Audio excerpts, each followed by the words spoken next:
we go.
All right. Good morning. Welcome. Hey, Divya. Hey, Joanna. Hey, Melanie.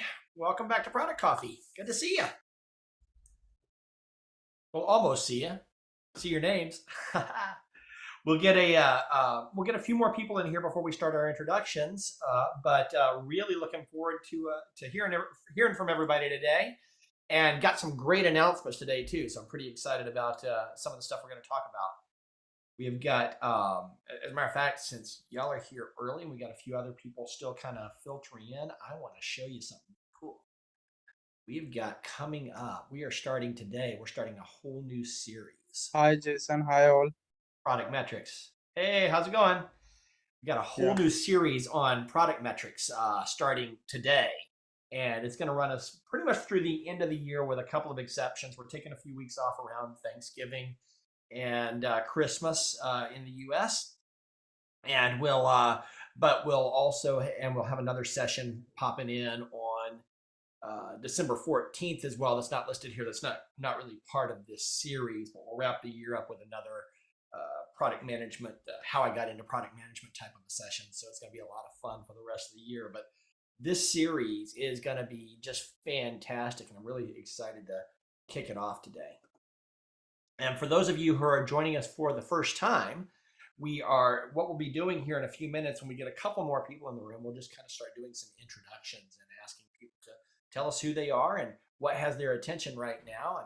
And the idea of this is just, if we were standing around at a regular coffee shop doing a little meetup in person or something like that, that's the type of things we'd be talking about. So we just kind of create that space here as we start our sessions each week to get to know each other and find ways to help each other, because ultimately the product coffee community is here to help each other be more impactful product managers by working together to create better, to build ourselves into better professions. So really excited to have everybody here. We got about 10 people in. The way the introductions work is, if your camera is not on, I won't make you introduce yourself. You can raise your hand if for some reason you can't have your camera on, but you'd like to. You can just raise your hand, and your virtual hand, using the reactions panel, and will call on you to introduce yourself. But mostly, if your camera's on, I will ask you to introduce yourself. Tell us a little bit about yourself, who you are, who you're with, or if you're looking, what you're looking for, and also what has your attention right now. And that question is really, maybe there's something you're celebrating, maybe a product launch, or you figured something out that you've been struggling with for a little while and you're just really excited and want to give yourself a high five and get some high fives from some other folks on the call. Or maybe there's a challenge that you're trying to solve right now that's really important, and somebody here, you think someone here at Product Coffee might have some insights that would be able to help you. And if you hear something that you can help someone with, feel free to connect with them here. Jump in and say, "Hey, I've got some thoughts on that." Or feel free to connect with them via chat or offline, and we'll just keep getting. We'll connect with each other, help each other grow, and that's how we'll get started. So, since we got a few people in here, I want to get started first and welcome Joanda Harris. Welcome. Why don't you say hello to us?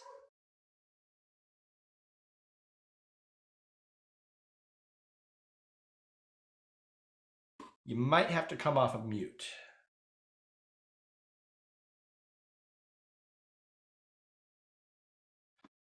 All right. Well, we will see if you're having technical difficulties or anything like that. Let's try again in just a minute. Let's instead then go over to Edith. Edith, welcome to Product Coffee. Hi everyone. So Edith Hi. Rahimian, company is Pro Unitas. We're a nonprofit organization that works with school districts. And the big thing that has my attention right now is we just released our package to our like 10 different environments that we have. So we're currently thinking about, oh my gosh, how do we make this sustainable once we add 10 more districts? Because this was a heck of a week just trying to do it for the 10 districts that we currently have. So as we continue to grow, this is not going to be sustainable. Yep. All right. That's a big one. what are you how are you kind of thinking through it right now? Do you have a are you leaning on any specific resources or past experiences or folks? Not necessarily, no. One of the things that we're discussing internally with with the rest of the leadership team is just changing our structure with support for districts. So we essentially do everything for them right now, and we might change our support model where they could pay a premium for us to continue to do this level of support versus they can take it in-house and we could just release the package to their tech person in-house, give them all the guidelines and have them do the updates themselves and then be there for support in that sense. And so that means we have to essentially change our model, change everything that we've done historically with districts to be able to sustain ourselves moving forward. So it's a big conversation we have to have with our board as well. Yeah, that does sound big, and rolling out that kind of change across the entire customer base, potentially across the entire customer base, it automatically also creates a lot of really hard conversations. But I've seen some of those tiered support models that have been folded into an overall offering, less than the product, but really thinking from an offering perspective that the value when the value proposition comes together in the right way, so that you have a kind of a top tier support option that is useful for a smaller percentage of your customers, it starts to help the larger percentage of customers who don't need that top tier support understand a limited set of support resources and embrace it a little bit more when they start seeing choices. So something to keep in mind there. Thank you. Well, welcome. Glad to have you. And let's see here. For those who are just joining, if your camera's on, I may put you on the spot and ask you to introduce yourself. And if it's not on, that's okay. You can raise your virtual hand if you'd still like to introduce yourself. But we'd love to hear what has your attention today. So let's switch over to Holly Jewell. Holly, welcome back. Had to find the unmute button there. Sorry, guys. Hey, how are you guys doing? Can you hear me? Doing great. Yep, we got you. You are audible. Awesome. You are audible. Earbuds actually sync to the laptop. This is an amazing world that we're living in. I am Holly Jewell, and many of you already know me, but I'm excited to be here today. What's top of mind right now is that it's very cold and I have lost feeling in the tips of some of my fingers. But as long as you have a product coffee hoodie and a product coffee mug full of something warm, it'll be okay. I'm really excited to dive into the metrics series. It's something I think is so top of mind this time of year, whether it's no matter what you're doing around the world of product, right? There's something that's numbers based that's going to be impactful. And especially at this time of year, right? Whether we're thinking about our personal performance, our team's performance, our product's performance, how we performed against the company goal, are we going to get bonus? Any of these things, right? Become numbers, cricket scores, it's all good. They're all numbers, right? So I think that this is very timely for us to really dive deep into these. And I will be the first one to humbly raise my hand and say that I've been doing this for a while. Hopefully not all the white hair is showing today, but I think I know a thing, but metrics are scary and numbers don't lie. And therefore it's very important to make sure you're using them correctly. And so I think this is a really great topic, no matter whether you're just kind of getting into it and trying to learn a thing, or you've been doing this a long time and you think you know what you're doing, but really diving deep with this group into what other folks are doing, I think is going to be really valuable for me. Great. Turn into a soapbox, sorry. No, well, and for those who don't know, Holly has been working in the background helping us to define this series. So she's got extra reason to be pretty excited about it. It's coming to life. Thanks for all you're doing. Yeah. And let's switch over now to, let's see here. I lost someone that I was talking about excited. Don't look too excited, Ben. Jeez. That's actually where I was heading, actually. Let's pull Ben on here. Ben. That's better. Hey, y'all.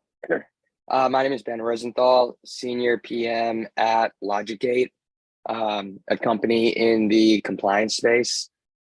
where I'm leading a team to overhaul our user experience. So we have some high level goals around end user NPS scores, as well as some specific segments of the market we're targeting. Right now, we're in that place where we're just starting to kick off. So I'm spending a lot of time getting Full Story and Pendo going while our UX research team is doing a lot of the heavy lifting. And one of the things that I'm really chewing on is what are the KPIs and in-app behaviors that are going to lead to a higher NPS score.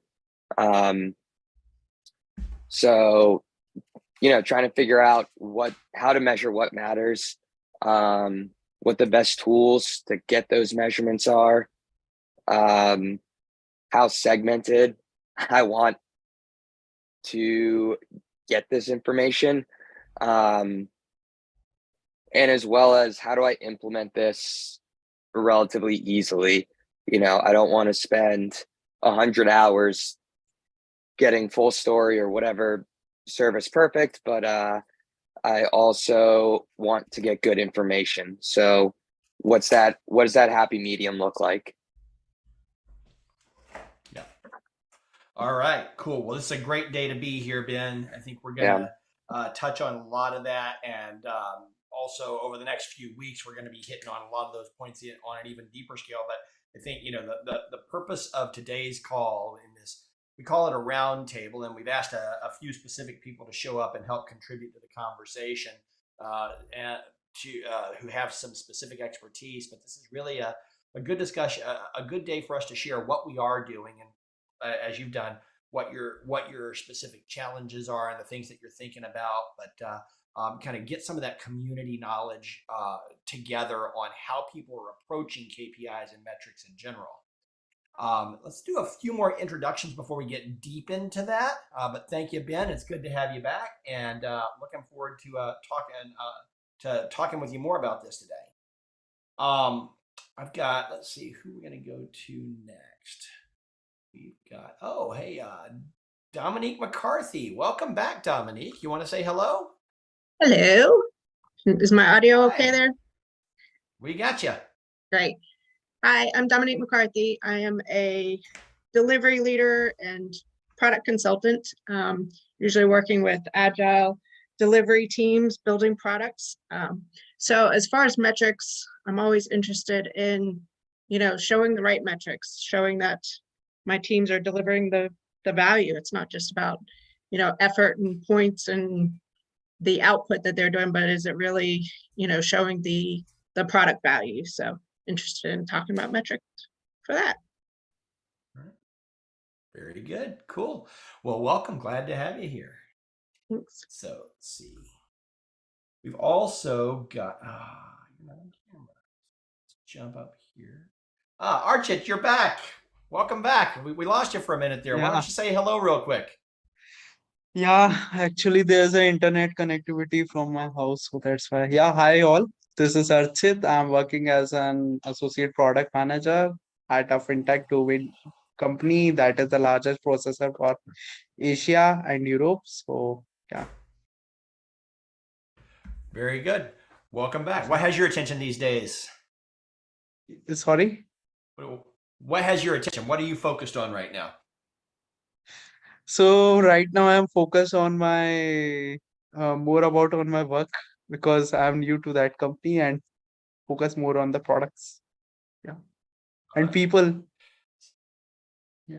So learning your way around the stakeholders, the organization, the product portfolio. Yes.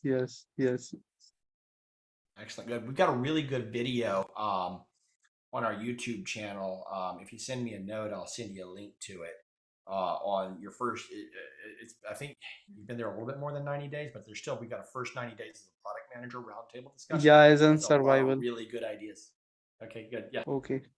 Yeah, thanks, Jason. Excellent. Cool. Yeah, you bet. Let's see. Allison Herbert, welcome back. Come say hi. Find the mute button. Good morning. Happy Wednesday, everyone. So I'm Allison Herbert. For folks that are not familiar with me, I see a couple faces on here this morning and I'm like, yay, you're here. So excited to see some familiar faces.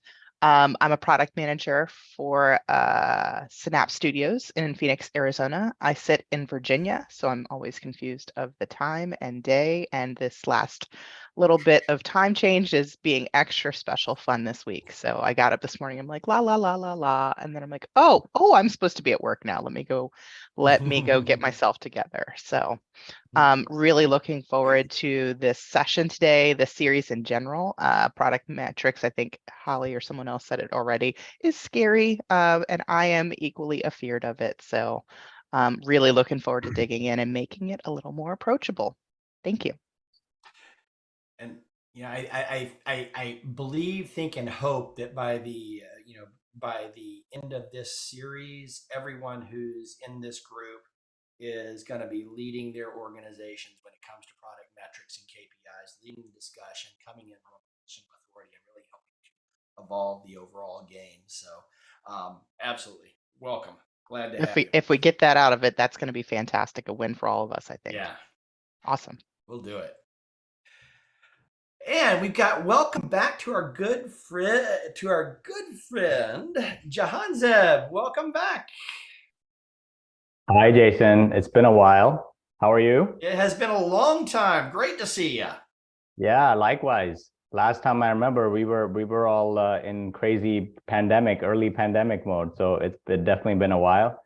Good to see everyone. Yeah. Hello, my name is Jahanzeb Jabbar, and I'm Senior Director of Product at ChargeBee, which is a SaaS subscription platform that enables businesses who are either trying to expand into a subscription line of business or are a brand new subscription first business, allow themselves to really outsource a lot of the middle office and back office functions, such as billing, payments, reporting to us, so they can really focus on their business. And that could be e-learning that we saw a huge jump in pandemic, e-commerce, a lot of subscription boxes type of things, streaming services, and the like.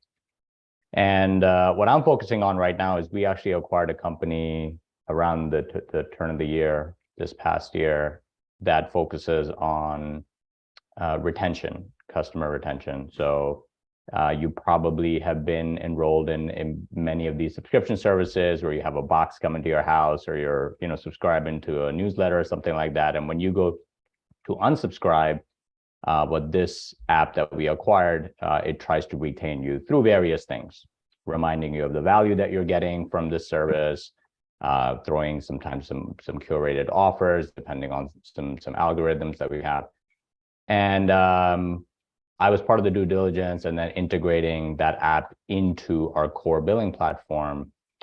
And right now what I'm focused on is really drive product-led growth into that new app from our much larger base of billing customers. So, think about a typical funnel. You want to get, thankfully we have a freemium offering. So, you want to try to get people interested in the new product, that, hey, this retention app can help you. You want to get them signed in, signed up with an account. You want to start showing value right away, and then hopefully show them enough value and incentivize them to actually sign up for a paid account. So I kind of bucket it into two things. There's the product discovery and product-led growth aspect of it. So that's the one pillar. And then the other pillar is value affirmation. Once you actually become a customer of the new app, you start to see the value and you say, yeah, how did I live without this app? So let me, either sign a paid contract or extend my paid contract line, sign up a long-term deal. Like the value affirmation term. That's strong. Very good. Well, glad to see you here. Looking forward to this whole discussion. And thanks for coming to contribute to it. I know you've got a lot of great insights that will help a lot of people. Thanks for being here. Thanks, Jason. You bet. Let's see who's next. Edie Kirkman. Welcome back, Edie. So good to see you. Why don't you jump on camera here and introduce yourself to those who don't know you? Hi, everybody. I am Edie Kirkman, and I was actually on the YouTube live link, and I was like, how do I turn my camera on and microphone? So it took me a minute. It's like some usability issues that I realized, I'm supposed to be on Zoom. So, so if you guys are on YouTube live and you're wondering why you can't chat, there's a Zoom link as well. So come join us on Zoom. So my background is that I've been in product development and product management for about 25 years. And I help lots of different companies basically address some problems in their market. And the biggest thing when it comes to metrics is really what are leading indicators and what are lagging indicators? Because the things like NPS scores, you know, when we're talking about the subscription box, when you're looking at churn and things like that, a lot of it is after the fact indicators. How do you know that you're trending the right way to be successful? So those are the things that when I work with different companies that we're constantly thinking about, and what can you measure to tell you that you're on the right path? Cool. Thank you. And we will go, we'll do like 2 or 3 clicks into that too in a few minutes too. So I'm so glad that you're here with us today. Welcome back. Thanks. Yeah, let's see here. Yeah. Let's see who else we've got here that I have not said hello to yet. Manesh Patel, welcome back. What has your attention today? Hey everyone, Manesh Patel with Aviana Healthcare, Director of Product. What has my attention? Well, I'm here because I want to talk about metrics and what we can measure and what doesn't work well in terms of measurements and unexpected behavior changes because we started measuring something and things of that nature. And outside of the metric stuff, usual gambit of just, you know, what else can we do to improve the way we discover ideas and outcomes for the business. And I got the product copy shirt on. Yeah, it looks good on you, man. Thanks for flying the colors. Oh, even better. Did you know Contigo makes them now with the product coffee on there? That's a fantastic line extension. Perfect. Cool. How many times do you have to replace that sticker, Manesh? Does it come off every time you wash the cup, or do you just never wash it? No, it goes in the dishwasher and everything, and it's been there for, I don't know, maybe 6-12 months now. Okay, so maybe better than awesome. some of the other official emblazoned things in the past. Good to know. I know Allison updated and enhanced her product coffee mug that she picked up at Product Camp with some stickers as well. So, yeah, yeah, we'll find a better vendor next time on the product coffee mugs. But let's see here. Stark Hayden, good to see you. Stark, why don't you introduce yourself to everybody and tell us what has your attention these days? And for those who are just joining, when I ask what has your attention, it can be anything from on a product management topic. Is there something you want to celebrate, something that you've achieved recently? Is there a challenge that you're specifically trying to solve for right now that you might like to meet some people who have some experience in? Just let us know kind of what you're focused on right now and in your product management career and how we can help or how we can celebrate with you. Stark, why don't you say hello?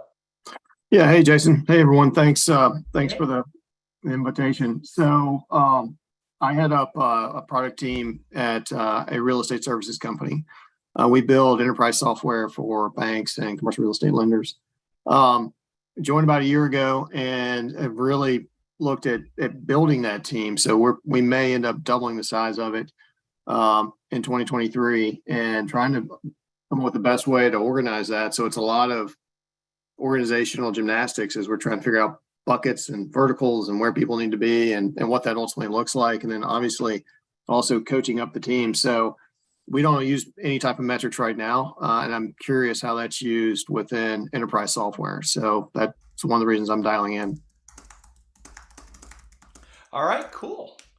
Well, we got a lot to cover on that today and a lot of folks with a lot of experience there. So glad you could join us. And we're going to be kicking off the whole discussion in a whole series of conversations on metrics over the next month or so as we go through the holidays. So Lisa is here with us, but she can't really get connected to talk, I don't think. But we are so glad that Lisa's back with us. Lene, why don't you say hello and introduce yourself to those who don't know you? Hello, everybody. My name is Linnea Arciniegas, and I am a UX researcher for the Home Depot. What has my attention? Oh my gosh. I've been lately reading this book. It's called Building a Second Brain. And the book is about how can you, with the amount of content that we got, like digitally, how can you build a second brain or like a note-taking system that actually helps you be on top of everything. And so it has, I don't know. I've been like thinking about lately about how do I, when I go to my meetings as a researcher, I have so much information on my mind all the time and listening from our customers. So I've been like ideating a way in which I can be on top of everything as much as I can. And I would just recommend everybody, if you are interested, read that book. And that has been on my mind lately. Also coming into Q4, things start to kind of like slow down, but no. So I'm excited to see what's happening in the next few months. And it's been a while since the last time that I came to Pro Coffee, and I'm excited to be here with everybody. So glad you're back. So good to see you again. I know in your business, it's unlikely that you guys are going to be doing any major product pushes for the next couple of months.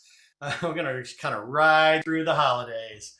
So, but so glad you're here. Let's see here. Let's say we got time for maybe one or two more. So let's jump in and say hi to Ken Wells. Ken, welcome back.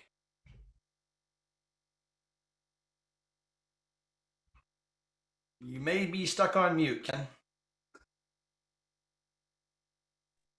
Still being trained. Sorry. Do we have any musicians or amateur musicians on the call?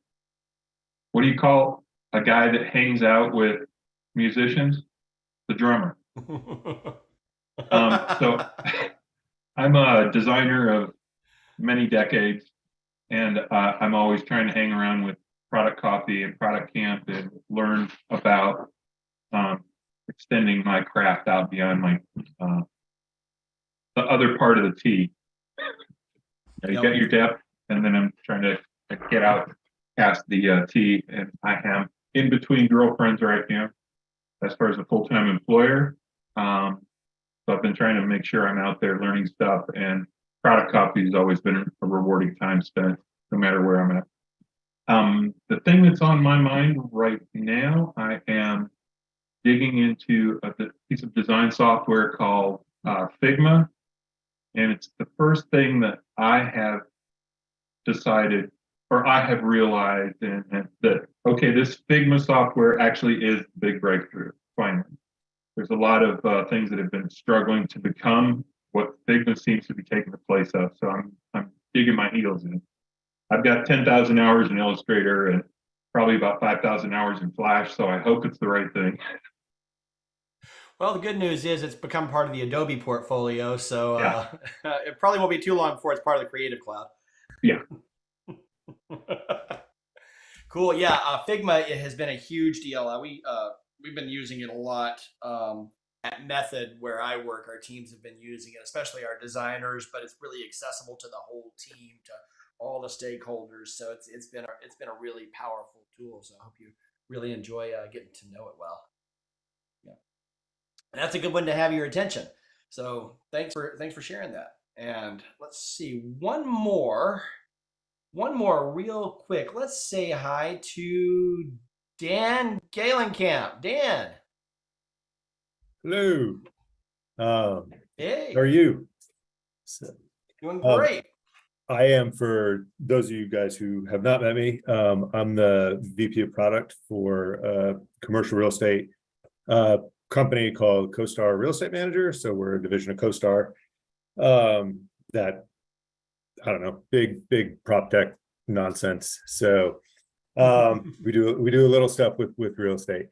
I actually, funny enough, have Figma open on my desktop right now, figuring out, okay, how do we how do we as product managers play in Figma while not stepping on the designer's toes. So we're working through that line right now. But yeah, no, I am always one who is happy to talk about product metrics, and certainly love the whole concept of leading versus lagging indicators and figuring out which ones are important to you. That is a big part of many things we talk about here. So happy to have that conversation and be part of it. Absolutely. I know. I definitely want to come back to that. Ben was talking about NDS, and I think he might have been talking about that before you got on the call. But they're really leaning hard into NPS and figuring out what metrics to track to understand what's going to have an impact, where things are moving the needle, and that's where we really get into the conversation about leading indicators, because you really want to get your headlights shining as far out in advance ahead of that as you can to make smart decisions that have big impact down the road. So Amen to that. getting into that. Yes, sir.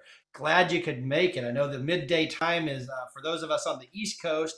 The midday time can sometimes be a hard one to make. We've got quite a few people who wanted to be here who couldn't, but we'll also see some more folks from the West Coast out here today as well. So we're really glad for those who are joining us. Thanks for being here. I do want to take just a couple moments here before we get started and welcome everybody who's joining us to Product Coffee. My name is Jason Brett, and what has my attention right now is this community. We're building a community of product managers who exist to grow their level of impact and expertise as product professionals, and do so by being part of a rich community that is focused on building better results together, learning together, sharing with each other, and supporting each other. And this is a global community. We started here in Atlanta back in 2020, early in the pandemic, but we have grown to a global audience, and we are so glad to have you all here with us today. So, and these programs would not be possible without some fantastic sponsors who support us every week and every month in bringing this programming together. And I want to take just a moment to welcome Jeff Meddy from Method, my colleague from Method, to talk a little bit about Method, who has been our lead sponsor for quite some time now, basically since the beginning of our sponsorship program. So welcome, Jeff. Thanks, Jason. I could almost copy what you said and say it about Method as far as, so Method is a product design and engineering firm that we get to partner with a lot of great firms to build some really cool stuff and that. But we also really just appreciate the opportunity to be a part of the community and support the community with events like this. And also have to call out Greg from our team, also put in the chat the Figma file. So some of our team created a paper wireframe kit for Figma, if you don't want to get into the design side. It's an award-winning from the Figma community. So feel free to check that out. But yeah, so we're always appreciative of opportunities to be a part and support the community. So love being here today and looking forward to the conversation. Excellent. Thank you so much for being here, and thanks for your support, Jeff. We also want to thank the Product Management University at productmanagementuniversity.com, where they've got a full suite of courses and certifications to help both new and existing product managers step up their game, learn more about the craft in a few different areas, both from product management to product marketing and all the way through to product demonstrations. They've got a school of product demonstrations, which is fantastic, which is really powerful for people who are delivering complex products and need to help their support teams and their sales teams and their organizations build powerful demonstrations, so that we as product people aren't pulled into every single one of those sales conversations. So check out productmanagementuniversity.com and let them know that Product Coffee is where you heard about them, so that they see the impact they're having on the community as well. And finally, featureupvote.com is who hosts our ideas forum at productcoffee.com/ideas. You can collect some voice of the customer information and get feedback from your customers about what they'd like to see and engage with them 365 days a year. It takes about 15 minutes to set it up. So if you don't have a good voice of the customer solution for your product, you can implement featureupvote.com really quickly, easily, and notably very cheaply. So check that out if you need a good tool to collect some feedback from your customers. As I mentioned to a couple people, we're starting today. We're kicking off a whole new series on making metrics matter, and this is going to run essentially through the end of the year. Next week, we're going to be back with a real Ask Me Anything type of session where we'll dig deep into your metrics challenges and questions, and talk a lot more about things like tools and whatever is on your mind. We'll love people to submit some questions in advance as well. So we're going to go really deep on that. Today's session as the kickoff is really more of kind of a level setting roundtable. We want to hear from as many people on the call as we can about what you're doing right now when it comes to metrics. How are you approaching metrics in your organization? What's working for you and what's not working for you? And I think there's a lot of value in that. And we'll talk a little bit more about it in just a minute. And then after that, we're going to have Tiago Broom is going to come talking about perfecting your product KPIs.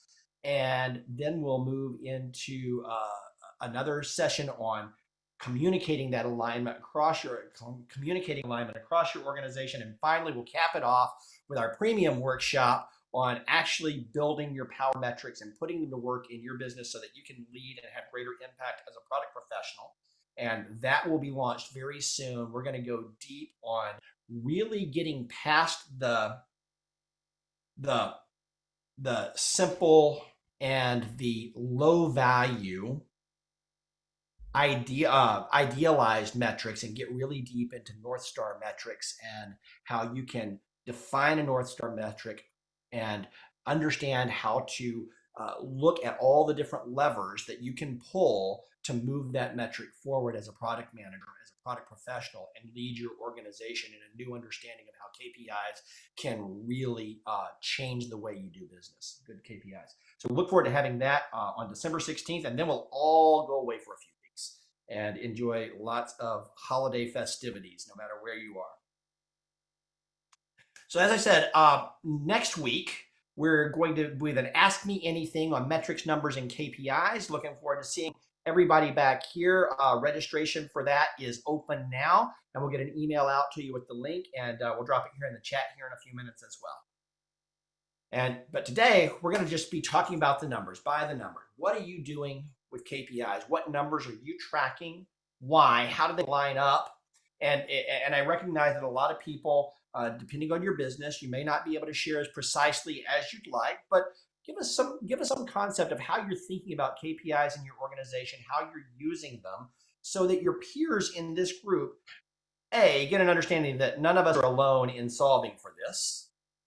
At the same time, we are looking at, none of us are alone at solving for this, but what we are doing together as a community is gaining a wider perspective on different ways to look at this challenge. One of the things Tiago said to me when we were talking to him the other day is he's done a lot of interviews, and at all levels of seniority, whether it be a new product manager or a very senior executive product manager, there is a real lack of confidence and a real true fear of understanding and using metrics well in your organization. And I think some of the questions that we've heard here really kind of support that. So you're not alone, but let's talk about where we are and what we're doing together. If you go over to productcoffee.com/now, you'll see our resources page with a description of this session and a few links of interest to you, that will help you find more information about the topic today. And specifically at productcoffee.com/notes, you'll be able to find a Google Doc that we'd love everybody to contribute to. So if you go over to productcoffee.com/notes, you'll be able to jump in and look into a Google Doc that you can star and save in your own drive. And the idea here is, as we talk about things, as we have questions and insights, capture them in a communal notes document so that we're sharing our insights in a permanent record that you'll have access to after today's discussion. This has been a tradition of Product Coffee, and there's some great content out there. People have recommended books. You could drop links to books in the notes document so everybody can get back to them, and other articles and posts that come along. We'd love to see your thoughts and input as we go along. So with that said, let's get started with our discussion. And what I'd really like to do is I'd like to start off, and if you don't mind, Dan, I'd like to put you on the spot a little bit. I know you just got back from Pandemonium a few weeks ago where you were speaking about this very topic. But I'm also really interested from your perspective as a leader in the CoStar product organization. How are you approaching KPIs and metrics in your organization overall? That's a broad question. That's right. I'm going to burn up some time right now. So take it however you like. Yeah. I mean, so starting with kind of the easy one, I guess, of, kind of what we talked about a little bit at Pendo and some of that. And we are, for those of you who don't know, Pendo is a tool that does a lot of in-app analytics and metrics, and they have this whole whole set of metrics that they promote and are big believers in. And it's been an interesting struggle for us over the last probably 2 years, trying to get the rest of the organization to engage with and understand that there are more metrics than just NPS or run rate or any of the lagging indicators, as we were talking about earlier, but that there are those leading indicators that are perhaps more important, or at least certainly as important. And so in going through and looking at what we track here at for our little world of metrics tracking, while we look at ARR and NPS and stuff like that, we've bought into this whole concept of the product engagement score. And that's really a combination of adoption. So, how much of your application are users using? And there's a bunch of different ways that we track that. Pendo does a decent job of it, but there's definitely things that it misses the mark on. But what we've done is identified by persona in the application, what are those key parts of the application, of our application, we think people need to be using, and how often do they need to be using it.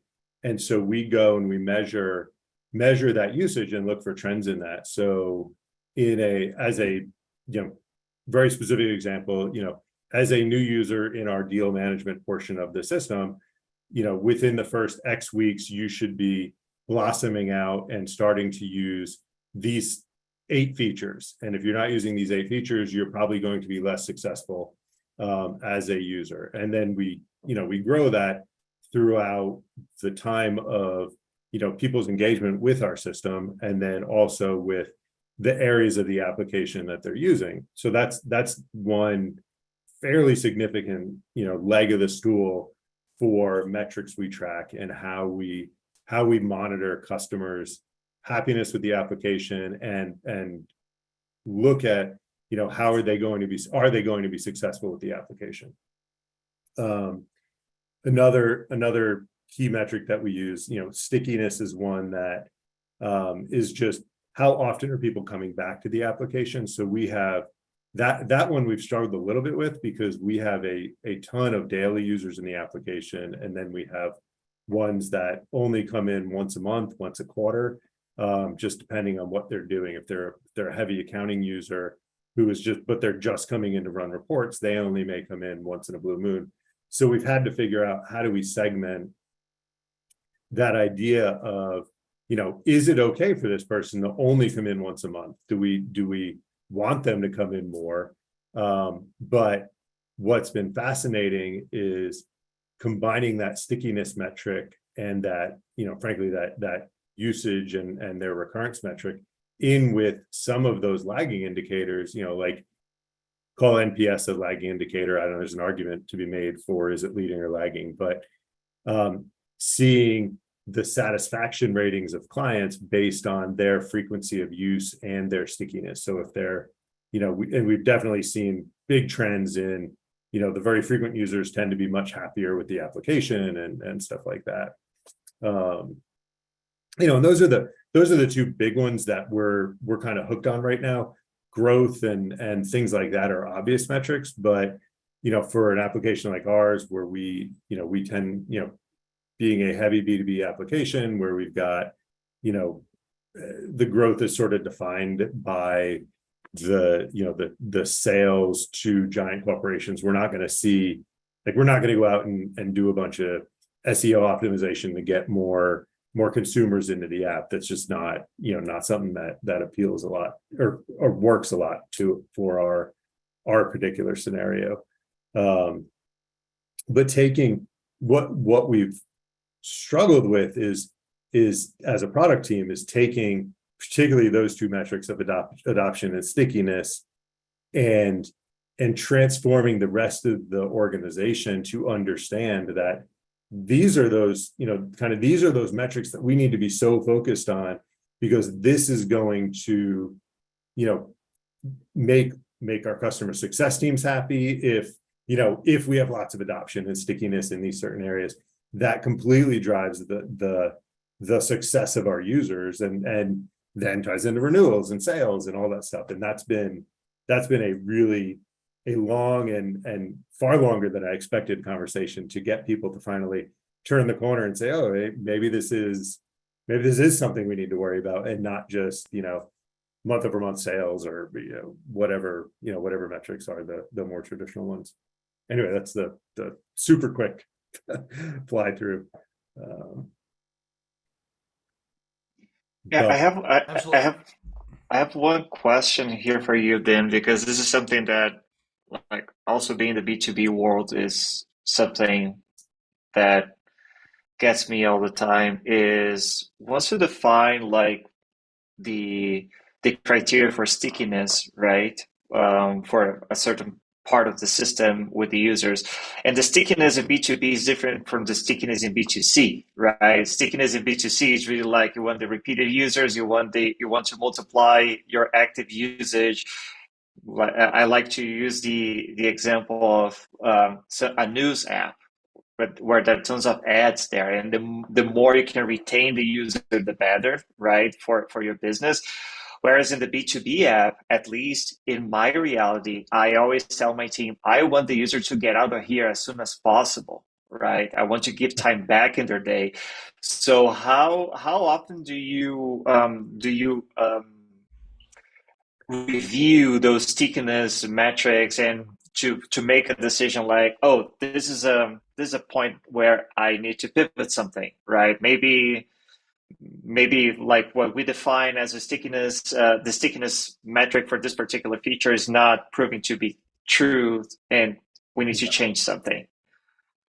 And that, to some extent, that is something that I've handed off to each of the PMs for their individual areas, because we're also a fairly broad app, so we have very disparate users. And there are some users who, 8 hours of their day are happily spent in our application. And, and when we see the stickiness go down, that's like a huge indicator of, oh crap, there's a problem. Right. But yeah, absolutely. I mean, we have a whole nother set of users that, if they're in the app for more than 5 minutes a day, that's that means that we're not doing something right. So each PM kind of sets up the stickiness metrics that they want, and not that they want, but that they see as appropriate for their area. And then we go through and review that. It's at least once a month we do a high level review, and then our quarterly we do just a QBR And so every quarter we go into a little bit more detail about, do we need to tweak anything, and and do we need to modify the roadmap to address any perceived issues for that. I don't know if that answers your question, but no, it definitely helps answer the question, because I don't know about your experience with that, but something that I've experienced a lot, defining the stickiness sometimes can be as simple as the number of access to a particular page. So really getting to the brag metrics or the vanity metrics that won't tell you anything about what to do next with the product, but it's good for PR, right? Yeah. So and that tends to not be reviewed that often, because if you get some B2B product or a B2B offering that is part of a bigger solution, that adoption is going to grow organically because that's part of the solution, and you start bragging about it, like, oh, look at how many users we have, how many active users. Like, okay, so what are you doing with this? Right. Yeah.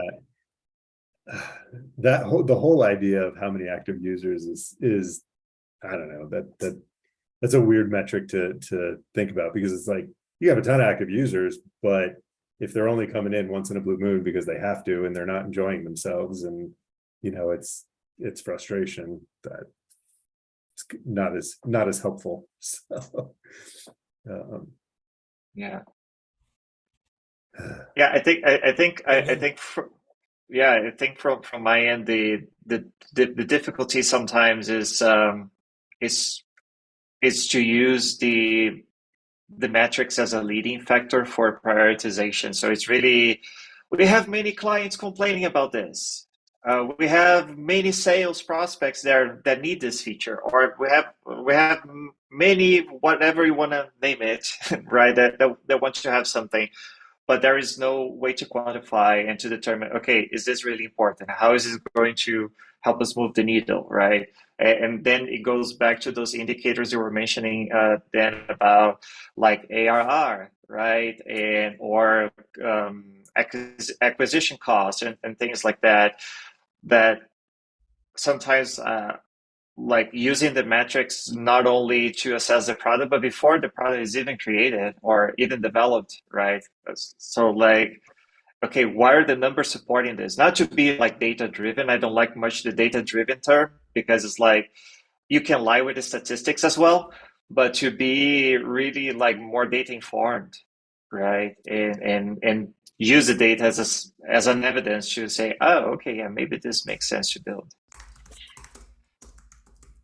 I like Edie's point too, is that the users are not always the buyers. I mean, it's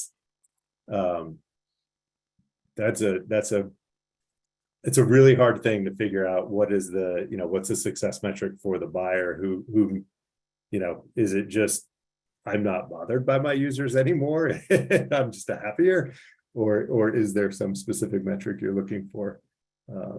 I don't know. That's a good question. I don't have an answer for that, but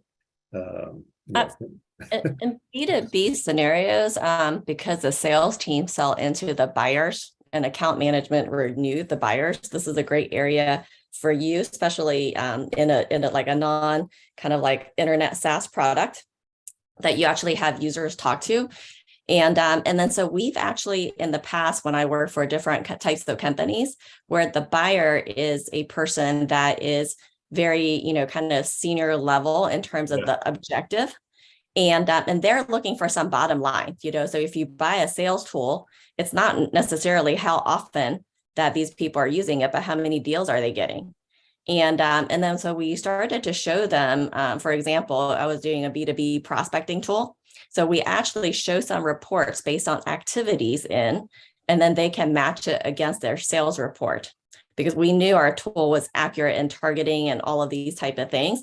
And if their top people use these features, then they would actually help us with the user uplift by, and then we knew that the reports were working because our account management and our customer success team were getting training requests to say, hey, I want you to do a training, then we just made it really easy. Then we did it like a self-tutorial video.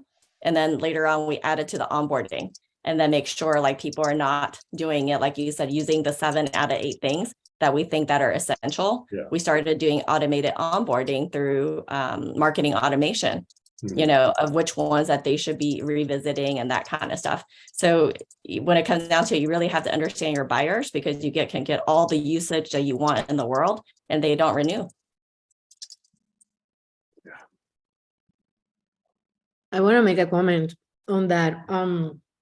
So I'm volunteering, mentoring in an startup accelerator, and with one of the startups that I was talking to, I asked them like, okay, so what are your goals? And they said, we want to increase our daily active users, and because we currently have like this many, and I'm like, okay, perfect. So let's say that you are in an investing round. And then some of your investors ask you, you have 3,000 people on your network, and then people that are using your app, and they are supposed to become paid customers. And so let's say that I'm an investor, and then I ask you, how many paid customers do you have? And they said 10.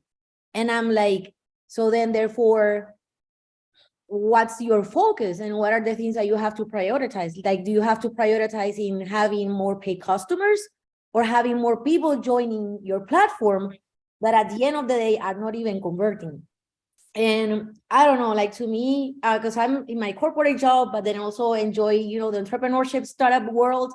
But then seeing how many of these startups and these founders I talk to, and I'm like, man, you haven't even done your customer discovery right, and then you're seeking so much money. I'm like, there's a lack of, I think, there's a lack of education in what are the things that we have to measure, and not only for us in corporate, but also I'm seeing that on the startup world.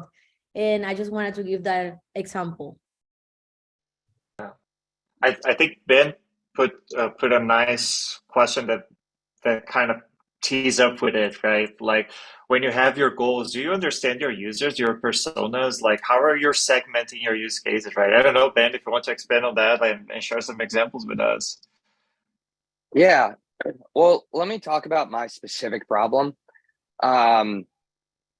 Is B2B SaaS company, and our buyers love us.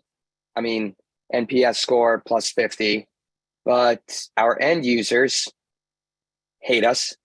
The end users, it's not their primary job to use our software. It's compliance software, so they get roped into things. They don't want to be there.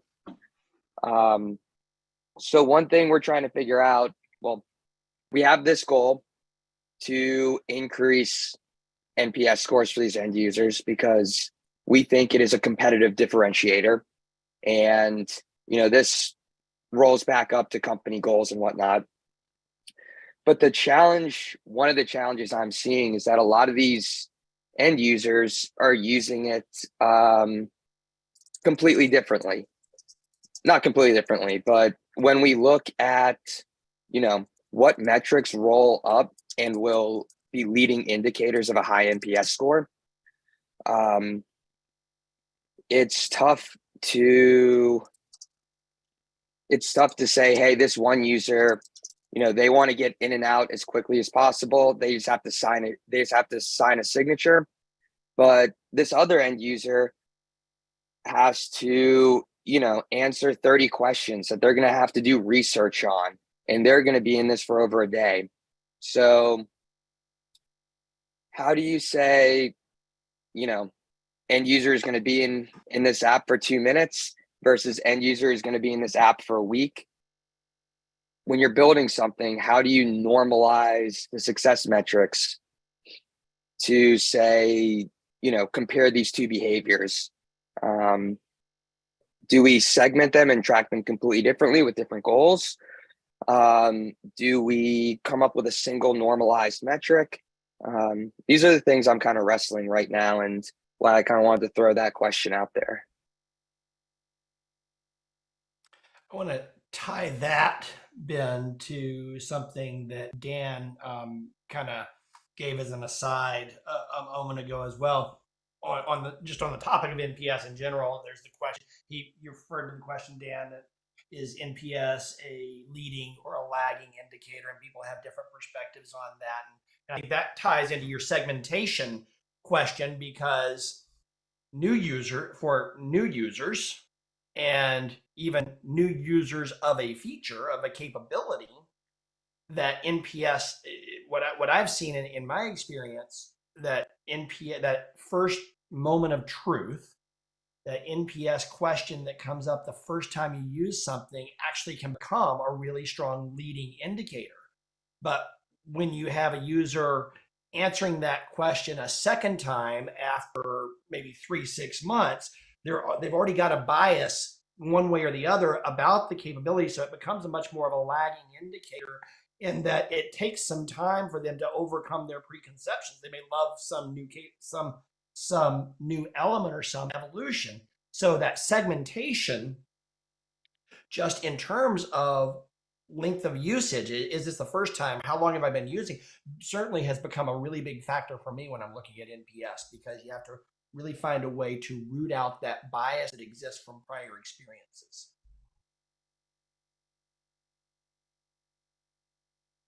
Yeah. Definitely agree. Definitely agree.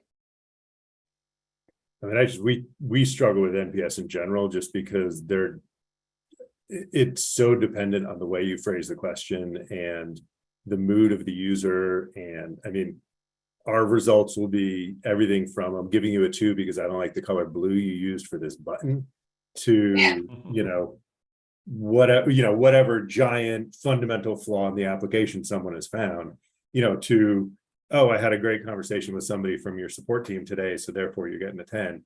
And it's like, I don't know, NPS just feels very not helpful for apps. Like, I'm on the same, sorry, Dan, I'm on the same bent with that, because I mean, I had the exact same experience where it literally became, at the end of the day, we went back and did like a win-loss interview kind of with somebody about the score they gave us. And that is, I think if you're going to use NPS, you have to do some level of that. You kind of do these discussions to understand why you got the score you got, whether it was good or bad, right? But it was they got in an argument with the customer engineer who showed up on site. Well, it had nothing to do with the software that was being installed, right? Or even the hardware, if we're talking about like an ATM or something from an NCR perspective. Self-checkout, it's just I didn't like him, or whatever. We had a personal clash, so it becomes super important. I personally struggle with the usage of NPS as a metric. I know it's the big new, it feels like it became the big buzz thing, and it's what every board, every leadership team wants products measured against. How are you impacting? How is your product portfolio impacting our NPS score as a company? But that's the challenge, right? Is how do you really correlate that it was the product that tied into the NPS score, right? Or was it just people enjoy the fact that Holly is crazy and her cats eat yogurt? Could it help your KPIs? If so, I got a couple of cats for you, free to a good home. Yeah, NPS feels like the last touch by the customer that was significant, right? Like that's the last impression. And unless you track whatever the last 3 touches of channels that led to this NPS score decision, it's very, very hard to do anything with it at that moment. And one company I know that did use it as kind of a leading indicator for NPS is that they did it, AT&T used to do it through the checkout process. So as soon as they go through the checkout process, they pop the NPS question, and there were a team, like several Scrum teams, that with product management team did nothing but monitor the checkout and the catalog process of ordering with NPS. And as soon as it dipped like into a 7 point something, like their team is immediately spinning up analytics on what features got pushed, what happened, what's making this channel bad, like literally real time, that their product management team would monitor. And it dips at a certain point, then they go, do like triage, production support type of product management on their e-commerce site. So that's the only place I've ever heard of anybody doing NPS as a productive thing, but they're really literally tracking that channel. Yeah. I see this happening as well, like on service and support organizations, and it's funny because what I experience is we have 3 NPS scores we track. two of them related to support and service, and one related to implementation. And for that matter, like the transaction NPS is always great, and the implementation NPS is always bad, right? So yeah, you can have some cases here, Eddie, that they can help, right? Saying, okay, well, maybe we are seeing an issue that is outside of the product. It's more like a process issue, right? But I also agree with some comments here in the chat, and also that Holly and Deb brought up about, and Ben, about the broader usage of NPS overall, because especially in B2B, right? If you're using NPS on B2B, like and you expose that to the end user, you might get a more like bound to truth, like a picture of what's going on, but they are not the buyers. They make no decisions, right, around the software. And if you ask the question to the buyers, you don't get the real input from the people who are using that. And this is something that while I was working at a startup, we were going through the same dilemma. We had great NPS, but the NPS were more like for the buyers. So we had to change to a CSAT score, right? To use like customer satisfaction questions and really start asking those questions to get a more complete picture. But I don't know if sometimes people just jump into the bandwagon of the Silicon Valley titans of building social networks and think that everything that comes from there should be like a one size fits all, which is more like B2C. If you ask me an NPS question, a B2C app, and I have the power of influencing someone to buy that app, that's one thing. But on B2B, I don't think it makes much sense unless you have something like a more of a support or service, right? Type of relationship where you want to send a survey right after you provided some support to the client. You know, years ago, how far back was it? Let me see. It was 2003. Harvard Business Review published an article that said the one number you need to grow, and NPS was the number that they were talking about. So I think a lot of people read, people in our space and people in leadership read HBR, and they see an article like that speaks very authoritatively about here's the thing you need to pay attention to. It's going to get a lot of attention, and people are going to ask questions, and some people are going to try things. And one of the things, Edie, that you pointed out a lot was you've only seen one scenario where that NPS score was actually used in a way that you could that it was meaningfully being managed in a way that was helpful to the business. The other thing I want to recognize is a significant percentage of the people on this call today are in B2B technology spaces. You're in B2B product management roles, and the NPS utility, from what I have observed, is fundamentally different in B2B versus B2C, as Edie said a moment ago, because very often the buyer in B2B, the customer, is never going to see that NPS question. It's the user that sometimes feels they've had software inflicted upon them, and are speaking to someone else's point. I can't remember who said it. You can't decouple that score from a whole bunch of other factors that are contributing to the way they're perceiving your product in a given day. I previously worked for IBM, where we were tracking NPS score in marketing software, marketing automation software. We had highly sophisticated users, many of whom were also tracking NPS in their own businesses and knew that metric very intimately. And I still contend to this day that our users knew how NPS worked so well that they would specifically use it to get a point across, because they would know exactly how to drive a score to get attention in a company that was actively managing to NPS.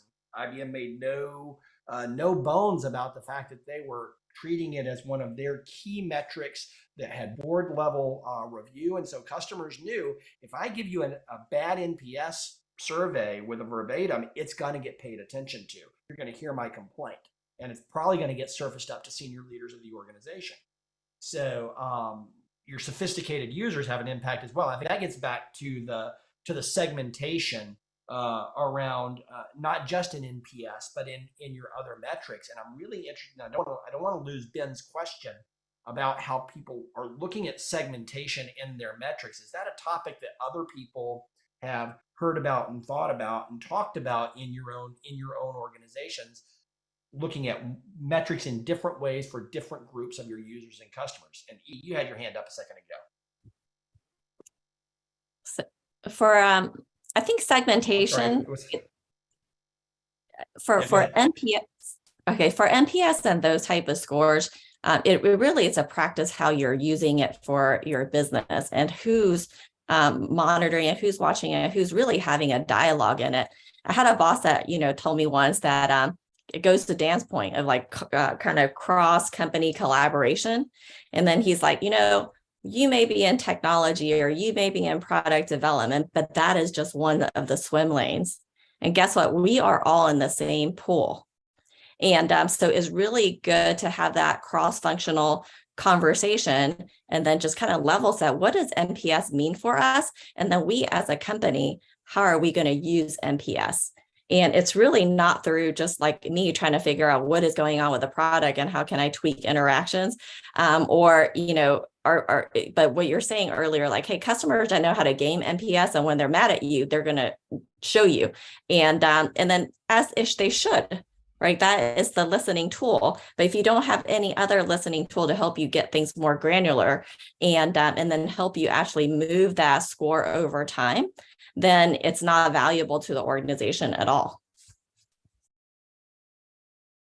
Absolutely. Just measuring it doesn't matter. It doesn't do anything unless you have a plan for putting that information to use. Of course, there's also the adage that what gets measured does get managed. So being intentional about how you're going to manage it.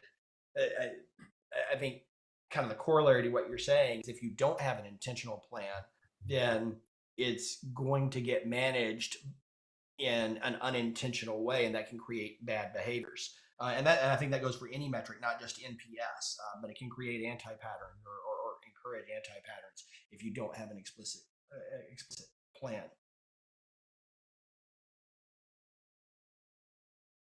So, and let's see who else. I missed a hand a moment ago, and I wasn't sure, but I guess we moved on. So, but if you do have something you want to jump in, throw that hand up, and I will come back around to you in just a moment as well. So let me switch back around here, and it was me, Jason, I think.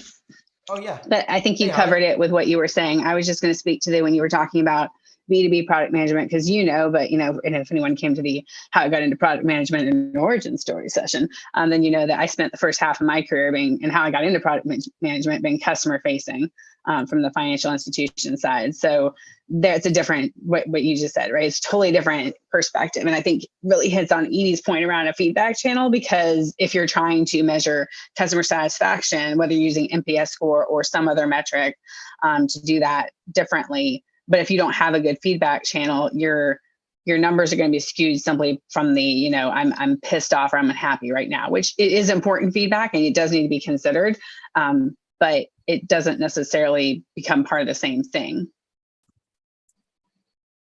So there's not a one size fits all. It doesn't mean you can't use that kind of thing, kind of to your point, and I think a couple of people have been saying that in the chat, it's how you need to leverage it is very different. That was all. Definitely. Thank you. Carry on. Agree. Ken, you said something in the chat that takes us in a slightly different direction, but I thought was really interesting. And I'd love to hear you expand on that a little bit. And I'll tell you which interesting thing you said in the chat, because you've said lots of interesting things in the chat. But you were specifically talking about measuring jobs to be done as a smaller and more brute force way of measuring in general. So tell me what you mean by measuring jobs to be done.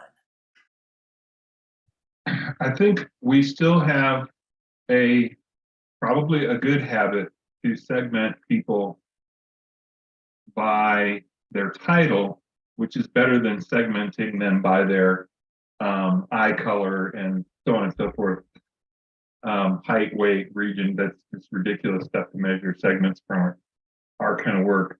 But going all the way over to really trying to figure out what is the user trying to get done. There's 4 things they want to do. They want to do this, they want to find their thing, and they want to download it. And if they can't have it right now, they want status on it. And all these other things get in there and pollute it. And then we're measuring everything with the 4 jobs to be done at the same time. So it dilutes our and skews your measuring in the NPS score for the user who has clear things they want to get done. There was an example earlier today of users that they want to get their stuff done and get out. They don't, the compliance, some kind of compliance tool, it's annoying. They want to get it over with. And the sooner they get it over with is the successful measurement, not how long they stayed there or how many people we had. Those measurements aren't all homogeneous. Hey, we measured 10 things. This can be very misguided when you want to measure, kind of going back to the Teresa book, you want to try to measure for outcomes. It's okay to measure everything, but you want to try to measure for specific things. And if all your users have all kinds of different characteristics, but they're all trying to get the same job done, then measure that. And if you have users that when they succeed, the subscriber, the person that pays for it up here is going to be happier. They just don't know it. And the problem that product people have to do is getting these people up here to understand this stuff matters to them. And they're in the ivory tower and they're trying to be like, you know, the greatest general of all time. And speaking of generals, I think General Patton said it's the general's job to go hang out with the privates to figure out what's going on, because the privates can't come up to the general. There's no way to get there. So I think as product people, it's part of our job to figure out what segmenting really means. And almost all of us are in B2B. So we have people that are the customer, the people that pay for it. And that's different than the people that are using it all the time. And that's okay to keep those separate. And it's probably a good idea to help as product people, all of our co-contributors to understand there's a paying customer and there are users. And we want to make both of them happy. And the happier the users are, the happier the paying customers are. We don't want to ignore them. Just like subscribers to AT&T, right? We can sit in the ivory tower and go, oh, all this stuff, but sooner or later somebody will go, we'll call them back and see how their install went. And then their customer satisfaction doubles just because somebody called back. We have to be inventive too. We can't just sit back and look at the data. Very good, thank you. We've touched on this a couple of times on today's call with some assumptions that a lot of us are in a B2B product management role. Just by show of virtual hands using your reactions at the bottom of your Zoom client, I am very curious to know who on the call today is in what you would define as a B2C, or B2C like product management role. In that the work that your buyer is the same as your user. I'm wondering how many thumbs up or hands we get there that we kind of say I'm in that kind of space. And there's probably a better definition of B2C because, or at least of the style, to say that, you know, besides your buyer is the same as your user. But I think that's one of the big distinctions in how you look at metrics. Melanie says I'm doing both. So Melanie, I don't know if you're in a place where you can come on camera or at least voice and talk about, do you track different metrics that are on that B2B side and that B2C side of your business? How do you approach those things the same or differently? So honestly, yeah, we track both differently. We really don't care as much about the B2B. They're the people who pay the subscription cost, but if the customer doesn't actually make an appointment and go through and get a repair, that the B2B is not going to want to stay with us, or the business is not going to want to stay with us. So we worry more about the B2C metrics, and then the B2B kind of suffers a little bit because people are like, I don't really care. And like I said earlier, I don't really mind if they use our dashboard or not. I need them to just do the task that I need them to do. And I don't, wherever they do it, they accept the appointment. The customer has the appointment, they get the money, they're happy with our service. So it's really hard because the whole company is focused on the B2C side. And so I'm like raising my hand going, hey, we need to fix some of the B2B stuff, but I don't have a good metric to say this is why we need to fix it, because we don't care if they're in our dashboard. So yeah, it's fun.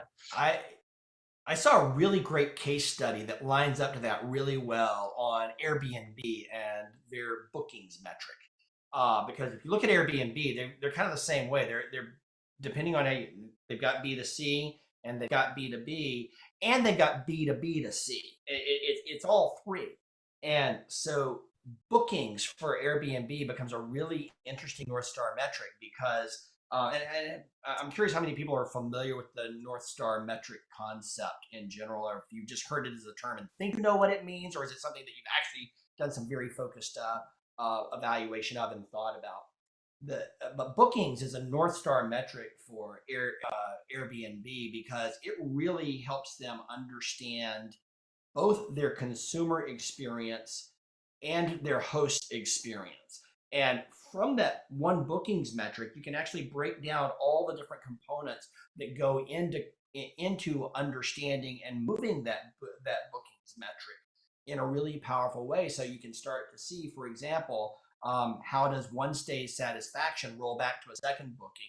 And you can start to see where the photos impact an end user's, a customer's desire to book a specific property, or the price might impact a customer's desire. But at the same time, is the number of bookings and the average revenue, what was it?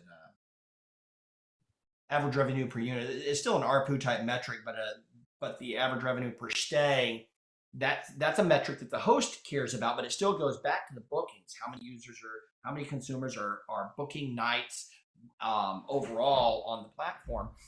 And that becomes a really powerful metric that addresses both the B2B and the B2C side. Some of the things that you were saying specifically sound a lot like they could potentially contribute to both, and it becomes kind of what are the descendant metrics that help you pull levers and understand those levers. That kind of becomes a really interesting component of that. Justin, you got your hand up. Jump in here.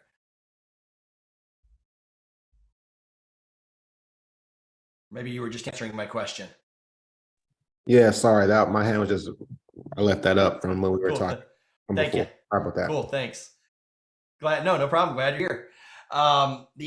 Let's see here. So we're kind of coming in to the end of our time, but I did want to kind of jump back and and see if there was anybody else who was willing to kind of share what they're thinking about when it comes to KPIs in their organization for about the next 3 minutes. I know a couple of folks are having to jump out. I see a few people say that they've heard in general of the North Star. And when we get into our workshop, on December 16th, we're going to go really deep on that concept, and we're going to dig in and hypothesize a North Star metric for our own organization and break it down to its component parts in a way that I think will be really valuable and useful to all of us to change the conversation about these more reactive metrics that and come up with something that's really bespoke to your business. And it sounds like Dan is pretty zoned in on that with the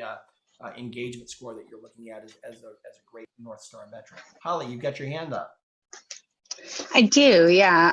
You just asked, what people are really focused on with metrics right now. And I think for me, and this is one of my things I'm hoping to think through differently as we go through this series, is really, I think it's easy for us all. I think probably everyone here would nod along if we said, to make sure we're tracking the right thing when we're looking at things like adoption and usage, right? And those are good words to say, and people love those words. I'm not even mocking leaders for loving those words this time. But how, right? And I think I've seen a couple of comments in the chat. And I think I said myself at one point in the chat, right? Like that should a person have to do a thing, right? So if you're looking at it and the numbers can be amazing, you're like, wow, this user did 20,000 things in the last 30 days in our app. They must really love it.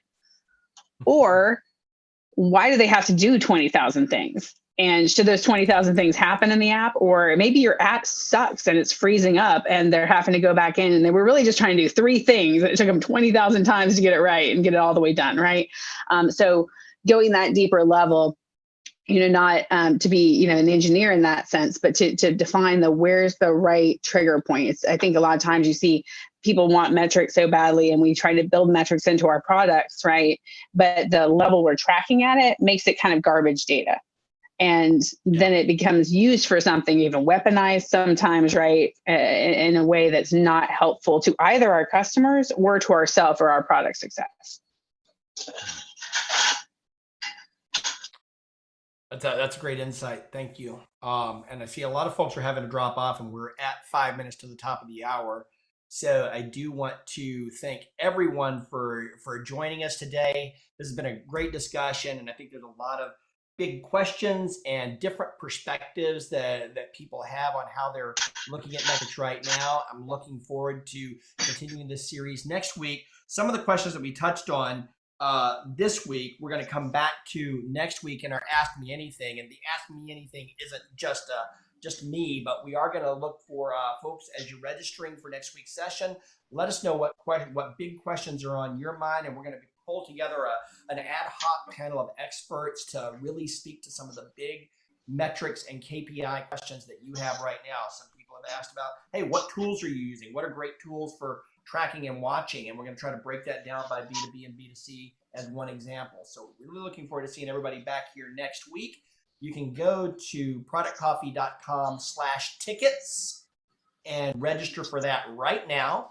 And we'll have all the entire session up on our website towards the end of the week, the entire series up on our website towards the end of the week.